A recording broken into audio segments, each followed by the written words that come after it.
Hey everybody, how's it going? This is your local idiot, and I had a tiny little thought.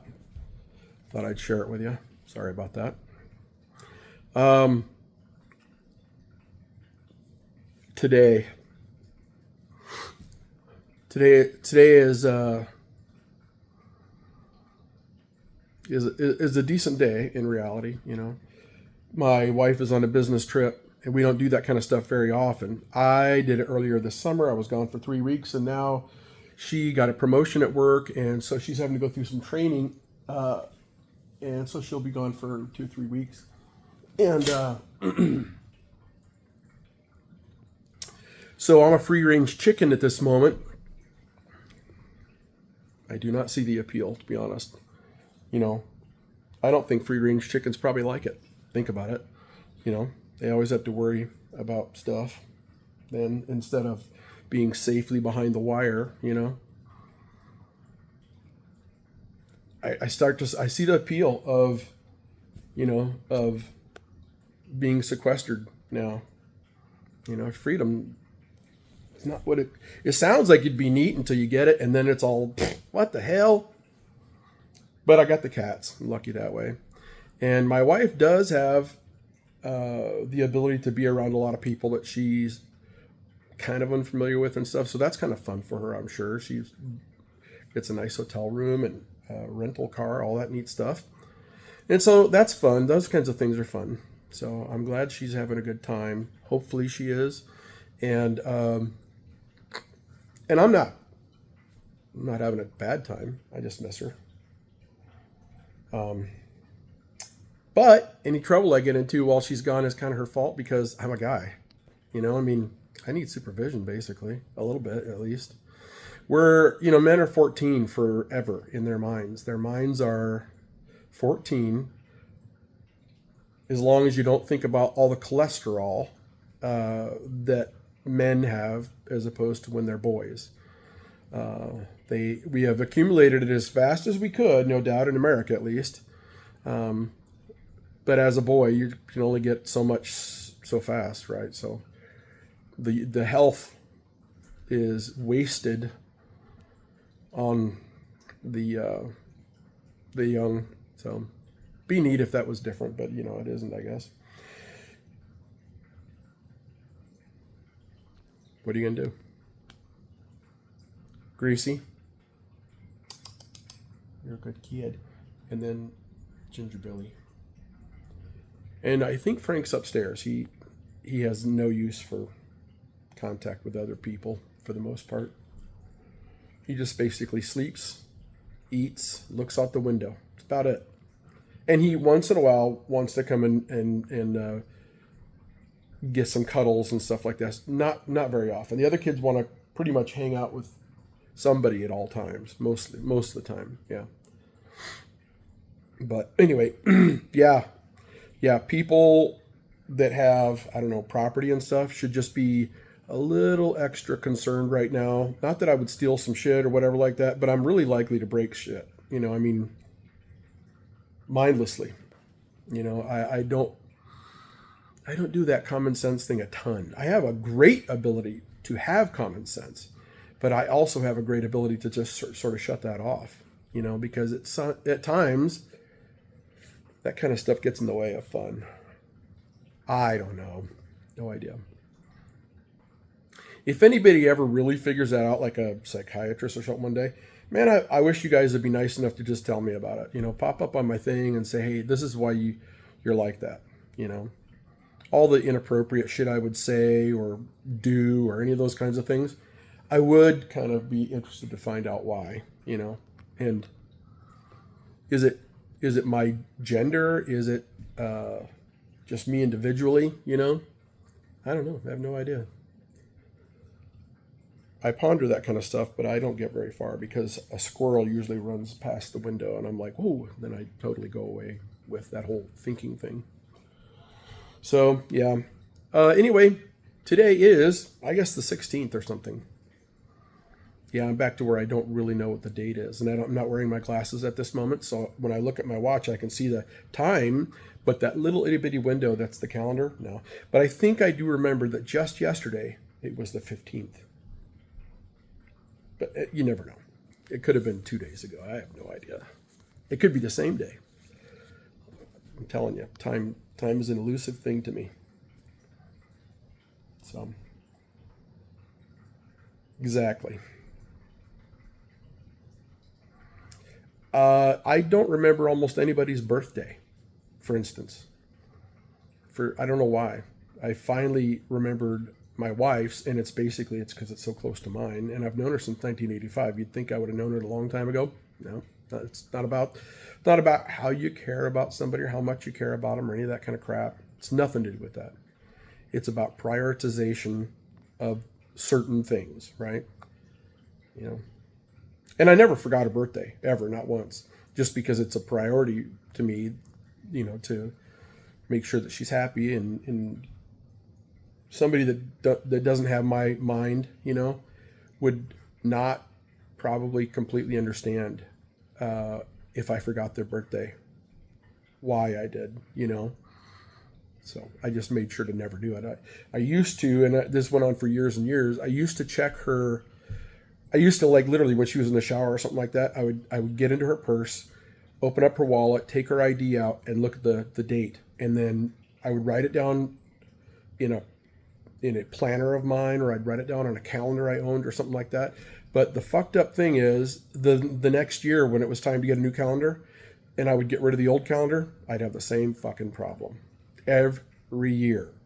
And the planner, that's supposed to keep you organized. Some people even call them an organizer. Yeah, but you have to replace those the same way. And the exact same thing would happen. At some point, I put it in my phone, on my phone calendar kind of a thing or whatever, or by her, whatever phone number, email address, that kind of thing. And I think that might have been the first step to starting to remember that shit, because then I could look at it as often I wanted without getting worried about getting caught, kind of thing. And so eventually, I guess it was repetition or something like that. That's why it stuck. But I know my little brother and little sister's birthday now, verbatim. I know it, like off the top of my head. One of my brothers, I do not know his birthday.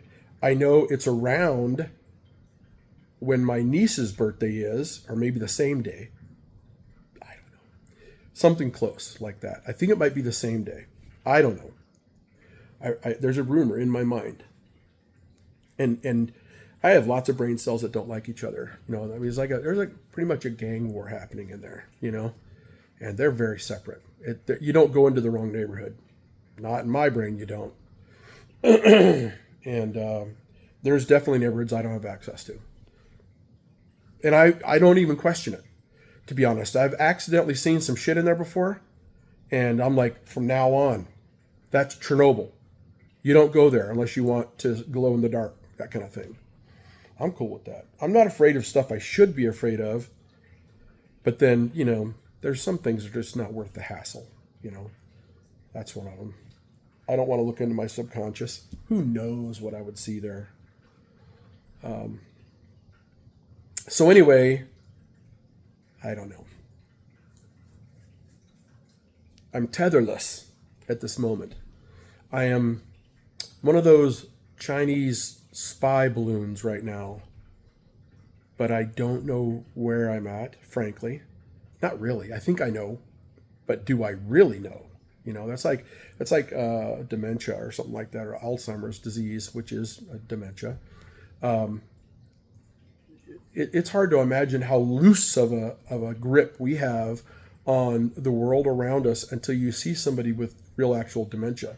I mean, I've seen some amazing shit that way, where incredibly intelligent people suddenly become untethered. And, I take it from a joke about me being untethered. It's kind of a joke, because I'm really actually tethered. I know where I'm at, I think. But I've actually seen lots of people that were the most responsible people ever, that were the most reliable people ever, suddenly become, the same person, but like 30 years before that, and they don't know who you are, or they think they know who you are, but you're not the person they're thinking of. And you might be standing on white marble floors. They see grass, that kind of stuff. Who knows? There was this, and that's a question. Who has seen that before in their personal experience? Maybe with your own parents. I did with my mom. My dad died at 50, so thankfully didn't even have a gray hair yet. But my mom lived well into her 70s and was overweight, and she had many, many, many, many, many strokes in her mind, and nobody knew this in her brain until we got, I think, a CT scan or whatever it was specifically for that. And it looked like you could see all these little dots on the scan, and every single one of these dark dots was a piece of dead tissue, basically, in her brain, which had been a stroke. That stroke deprived that little spot in your brain of oxygen, and sustenance from the blood cells, and then that little piece of tissue died. There are many strokes. Some strokes can, obviously, people have seen where that they make half of your body, like, stop working right. That's a bigger stroke, And a stroke can happen anywhere and affect you however that spot, wherever it has the function of dealing with whatever. There are occasionally when people are just walking along and they keel over dead. Just no ifs, ands, or buts, no warning. And it's because, the stroke happened right where it controls something like your breathing or your heart or who knows what. And it's just bad luck, I've known several people in my lifetime that have been just literally walking along and out of the blue, no symptoms, no nothing.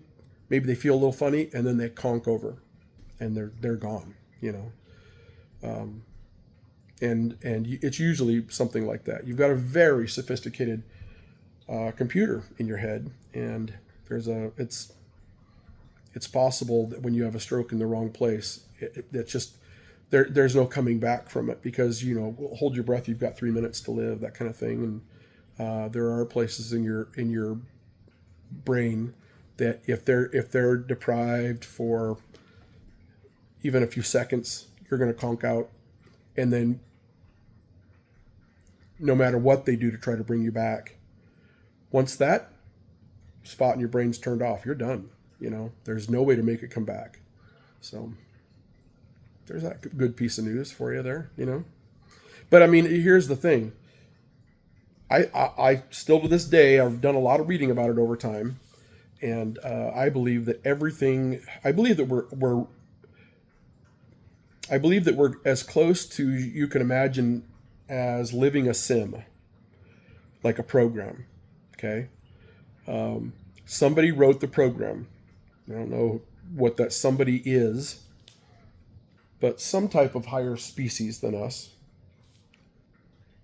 wrote the program. And when they enacted the program or made it activate or hit run, it started running. But no, into that whatever that wrote that program, they had to write it from start to finish. And there might be more complicated things to that, like that there's lots and lots and lots of possibilities, like how a decision one way or the other can create alternative universes, basically. Okay. I've heard people say it equate it to be like a book. Each page in the book is one of the universes. And then the way it diverges is, one of the people in one of the pages makes a decision, and that decision changed things, and so then that's the next page. And people talk about multiple universes. That's pretty much the definition of what multiple universes are. It's a book with page and page and page next to each other, and they're all kind of similar to each other, except that some decision was made which changed something, and that then it created a new universe, basically. So, but like a book, it was written, and all the possibilities were pretty much part of it. Imagine a Stephen King book. They're very creative, a lot of unexpected shit. Nothing runs the way you think it's going to run. you know, and I believe in that, the multiverse, you know. It makes sense to me the more I've thought of it, and I've really pondered that kind of stuff for a good 30 years, and read about it tons, and paid attention to things that were on TV and stuff like that. Some is obviously bogus, you know, people just trying to get viewership or whatever, and some people are tapping into, in my belief, however, I don't know, but tapping into the reality around us. And then they're like, oh, that's my idea. Well, you know, it might not have been your idea first. But either way, somehow we see stuff like that. I am a big fan or student of Edgar Casey's life, his documented life. He's got one of the most well documented lives in history. There haven't been a lot of political things that would want to have promoted his stuff. Anybody that would have wanted to have promoted his stuff most of the times is a nut, you know. And the only thing that makes his stuff more trustworthy is that some for some reason early on somebody had the idea of hiring a stenographer, a real actual somebody that had gone to school for that. And during all these readings, quote unquote, were that he would. There was two kind of readings, and I'll say a little bit about this, and I'll let you guys read about it, like I have for many years. I own every book he ever done about him. He never wrote a book himself, but he had tons of books written about him. Some well after his death, but you know they interviewed people that were involved in his life, kind of thing. And then most of all the books, if I remember right, have a great deal of research that was done from the detailed notes that were taken about these readings and about his life. And one of the things that he did, or somebody helped him do, was they created a library in Virginia Beach. It's a building that still stands. It still remains dedicated to the purpose it was from the get-go, which was to house all of the notes from all of his readings, quote unquote, and then see how they played out at the time. Lots of people at the time were doing their very best to debunk his stuff, because you got to remember in the early 1900s, there was a ton of scammers out there spiritualists, trying to do the whole getting money from people, getting fame from people or whatever, by doing what the classic, you know, the Dionne Warwick psychic promotions kind of a thing, where that there's tons and tons of tricks, and there's even some mathematical stuff behind it, where that some people are just really good at being so vague and picking up on cues from the people that they're preying upon, that they can, and also some of the people they're preying upon are just dumb, and they want to believe stuff so bad that they'll give everything away, and then the person will be just vague enough, and a good manipulator, so that they'll pick up on things, say things, which then will get their mark to say things, and then it'll build on that and stuff. Well, a lot of people at the time were trying to debunk that stuff for good reason. They were trying to get it to where people would stop ripping people off of their life savings and you know, making decisions for them. I mean, albeit a lot of people started that kind of crap for good, you know, out of good motivations. They weren't trying to rip people off. They were trying to give people some peace. A lot of people grieving that badly, it's from personal loss, you know, losing a loved one, losing a child or something like that. And there, you know, I don't know if you've ever met anybody that lost a child when they were, you know, young or whatever. And I'm not necessarily even talking about like a stillborn or something, but imagine having a kid that's 4 or 5 years old or 10 years old or something like that dies. That's just so unnatural. I mean, it's unnatural for anybody to have a stillborn. I know people that have never recovered from that, that are otherwise normal, you know, reasonable, intelligent people. Grief is a weird thing. I've never experienced anything worse than grief before. the most common reason for post-traumatic stress disorder is grief, you know, unresolved grief. You know, a lot of us, if a grandparent dies, we can make sense of that. Everybody dies, we know that. Nobody gets out alive. And your grandparents are the most likely people in your life to die, right? And so you've begun the grieving process from the first moment you ever asked yourself, why is that person older? What will happen to them one day? Will they be around as long as I'm around? All those kinds of questions. So by the time your grandparent dies, those questions have all been answered by seeing other things around you and stuff like that. So the grieving process has become very natural for a kid or a grown-up dying, or I mean, of, you know, when their grandparent dies or something like that. But it's so unnatural for a parent to lose a child that very often the grieving process is just about impossible for some people. And, you know, we use modern day counseling. There are counselors that specialize in processing grief. And counselors that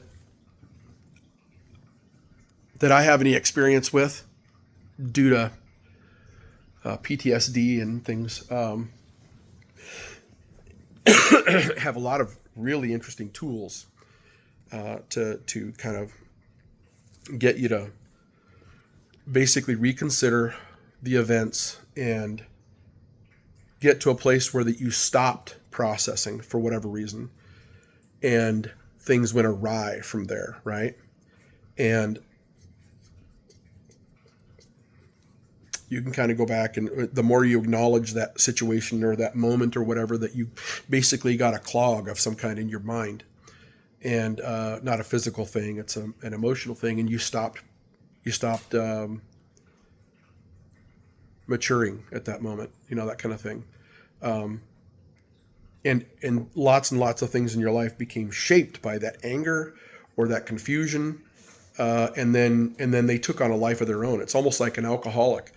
Nobody's born an alcoholic, in my opinion. I've heard a lot of people talk about how people are predisposed, and I'm sure that's possible, to stuff like alcoholism or addiction or whatever. But the reality is we become an alcoholic when we form a habit of whenever we feel bad, we drink alcohol. Then we get the la-las, you know. We feel bad the next time we drink alcohol, we get the la-las. And pretty soon that's what we do. And eventually, alcoholism takes on its own life. And we might even forget why we started to drink in the first place, you know. Because now alcoholism is two different things for you. It's one, it's this old habit. And two, it's this new chemical dependency, basically. You know, the thing about how some people accidentally once in a while get blood in their alcohol stream, you know. Nobody, you know, you don't know how to act. And I've met people coming down from that, and it's serious. You know, when they're trying to get away from alcohol and they're hallucinating all kinds of shit, you know, the DTs. Yeah. So anyway, I have gotten off track like 13 different times. I'm probably talking about something now that I had no intention of talking about, as usual. If you watch any of my videos, it is a lesson in abnormal psychology, I'm sure. It would be fun to be a psychologist, to be able to watch somebody else, you know, a few of my videos, and then they're like, okay, we know exactly where because I've had a couple TBIs, I've even had a couple strokes, and they were back in like my 20s or whatever, and I wasn't even aware of them, which is actually a lot more common than people realize. I've heard of several people having strokes in their 20s. You know, where does that come from? Who knows? Some of them are very serious. Mine never even registered at all. But when you have over 20 concussions in your young years, it's got to hurt something, you know, permanently. Anyway, I many in my, like, I don't know, somewhere in my 40s, I went to the ER for I can't remember what they call it. Anyway, it's like a mini stroke and then you're starting to have a stroke.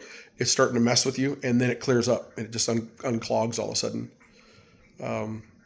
So they basically gave me some shot of something, and it cleared it up, and no harm, no foul. But when they did the next day, they did a CT scan and they saw two strokes that I had had. They said, "Do you remember these things?" And I'm like, "No, nothing about them." They're like, "Tell me about your life." And I told them about how in my 20s I used to get hit in the head for fun.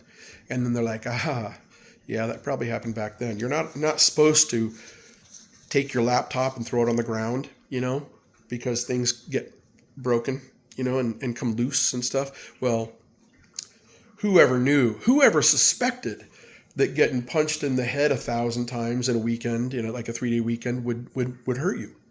I've had people that were smart tell me, well, they're really surprised I can still tie my shoes,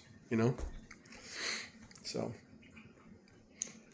I might have started out as a stupid person. I might have. I don't know. It's been a long time.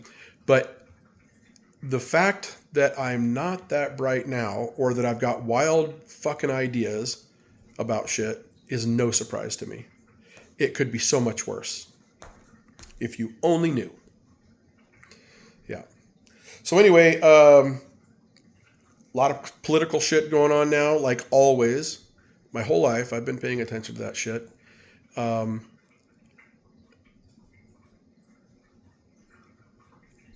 going to finish this up, I think, by saying I have an idea now. The longer I live, the more I learn about seeing things. I ask a question, to myself somewhere in my early years about, something interesting to me, like Nazi Germany.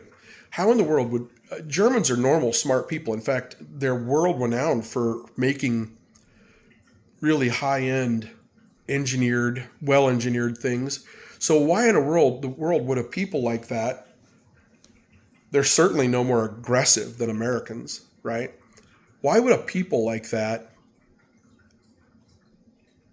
permit Nazism, the Nazi party, that level of stupid, to take over their entire country, to pick a fight with the entire world, to lose that fight and suffer the fucking humiliation that they suffered after that for decades and decades and decades. I mean, they did it in World War I, and then they got their asses kicked, and then a few years goes by and they try it again. And this time it was by a guy that was actually pretty intelligent, and he was a good influencer, and it happened. Now in 2025, I'm like being able to reflect in my own life and seeing current events, and I'm like, this is how it happens. I get it. So we have a group of people in America that I believe they think they're the majority. They are not. Even when they won this last election and reinstalled Donald Trump into the White House, he did not win by a popular, or he may have won by popular vote, but it wasn't by much. And no, he wasn't. It was not, but he did not win by popular vote. But the Electoral College got us in, sort of like they did with George Bush Jr. Exactly like that, in fact. But I've got several friends that I admire and respect, and some relatives even, that are under the belief, and I'm guessing it's just because of the shows they watch and things like that, and they live in an echo chamber and that kind of stuff, but they believe that they're 75% of America, and then only 25% or so. And it kind of it's like a fish story. Every time I talk to them, the percentage of the people that are just like them is bigger, and the percentage of people that are more liberal minded, not necessarily a liberal. For instance, I am not a liberal. My mom, by default, was a conservative and then became a liberal, and she was fire breathing liberal type. And I used to be kind of more middle of the road. But then the road sort of moved on me, and I kept walking in a straight path, kind of a thing. And now I'm way over into the liberal side, simply because of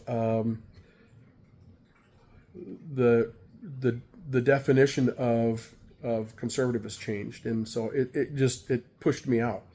When after John McCain died, he was the last decent conservative politician, in my opinion, and I've never and conservative politicians, all of them, have done so much horrible shit that it's so far beyond what a decent person would do, that I could never ever vote for that again, because that would be me condoning that behavior. John McCain, I almost voted for him because he was a decent man. He was wrong about some of his political views. He just was. He came from a long history of military people and stuff like that, and that was enough to sway him, enough to get him on that side. Because the marketers of that particular party said, well, we need to do two things. We need to get all the Christians, and we need to get all the military people. And he was one of those. So Eisenhower was a Republican, a decent human being, and a Republican. But he wasn't the same kind of Republican as like Ronald Reagan. Ronald Reagan was a decent man in a lot of ways. But was he as decent as Eisenhower? Not even close. Was Ronald Reagan as decent as John McCain? I don't know exactly, but they were close to each other that way. Ronald Reagan had a lot of tremendously good ideas, and he believed in things that were decent, but he was also a dishonest man because he thought that he knew better, and he had to do things, even if it wasn't the popular thing, to protect America, that kind of thing. And that's not correct. I spent my entire life really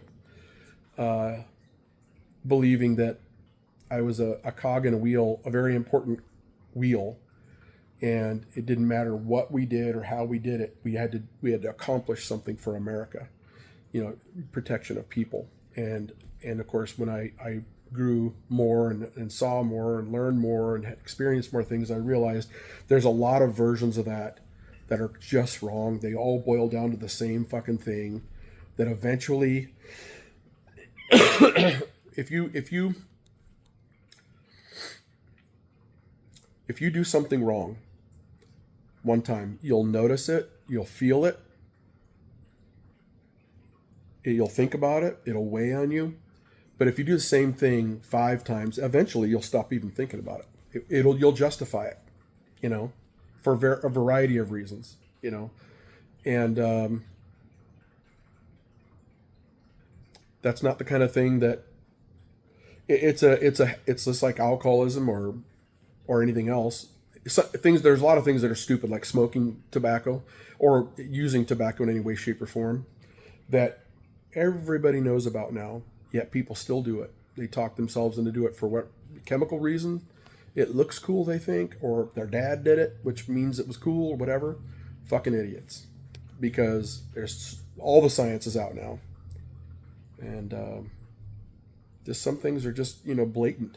So anyway, don't stress about Civil War. There was a movie, which I actually was kind of thinking about that stuff at the time, like, shit, are we heading that direction?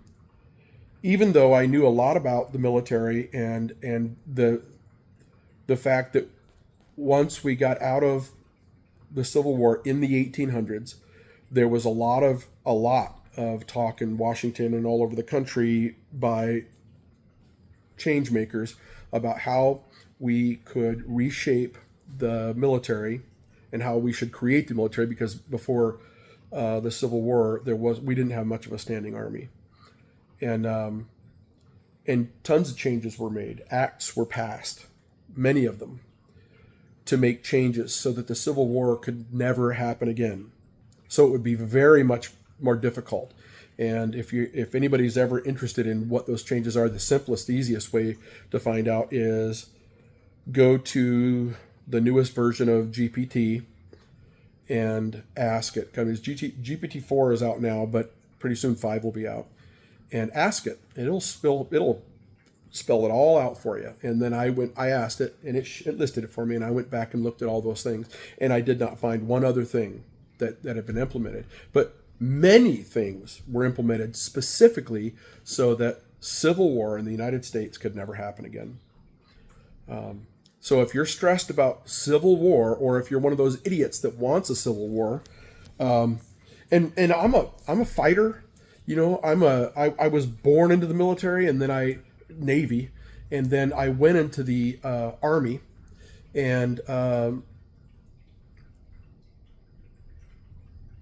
got the same training everybody else got, and I don't fear combat at all because I'm not very smart.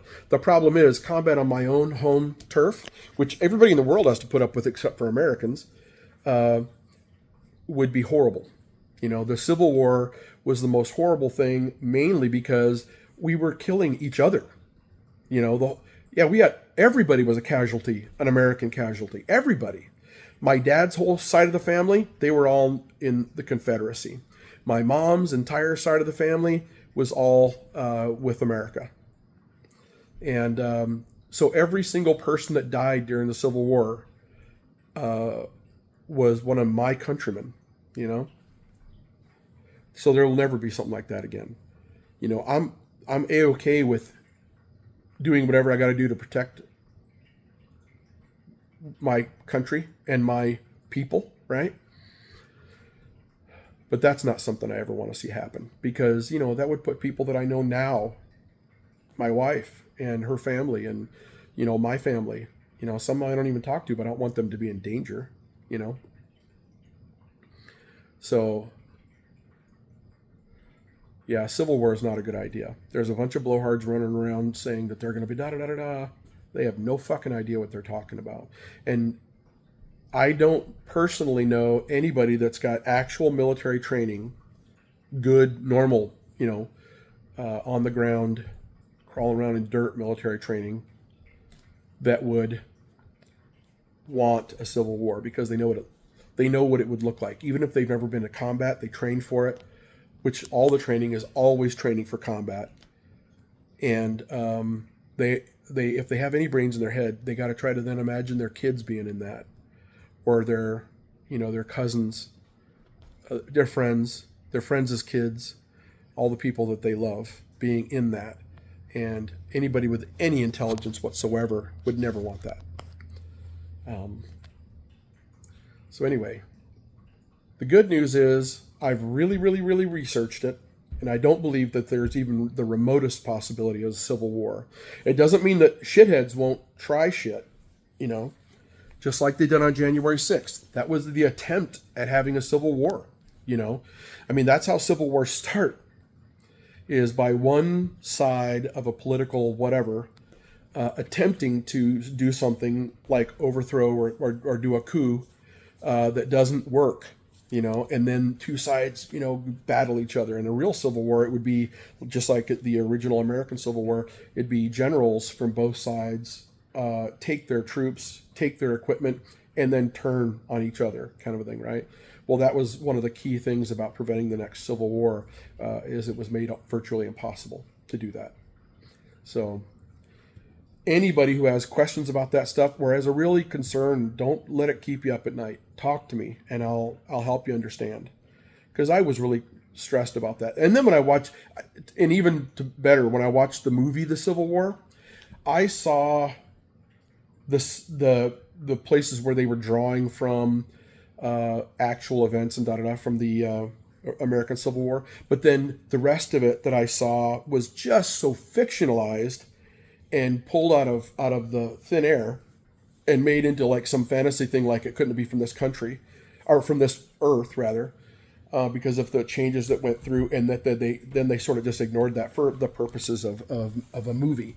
And of course, you know, the movie wasn't made by right wingers, because those people are too busy being pissed off, you know, than to do anything creative. And the people, the actors and stuff that are on that side of things, really, they're just greedy fucks don't want to pay taxes, typical Republican crap. There's not enough of them, thankfully, to actually do something creative and make any kind of difference in their direction. But the movie The Civil War, the modern movie Civil War, was cut from whole cloth. Ignored tons of stuff that would make a civil war possible and stuff. So that's my 2 cents. Almost an hour. Not quite. So let's kill it while we have a chance. Run! Okay. Anyway, that was my bit for the moment. See you later. Love you guys all. And if you see me wandering, like I don't know where I'm at and stuff like that, throw a rock at me or something like that. So just to make sure I'm sentient at that moment. Who knows? What if I get, abducted or whatever by aliens and suddenly they like possess me or something? I have no idea what's going to happen. You never know. All right. Have a good day.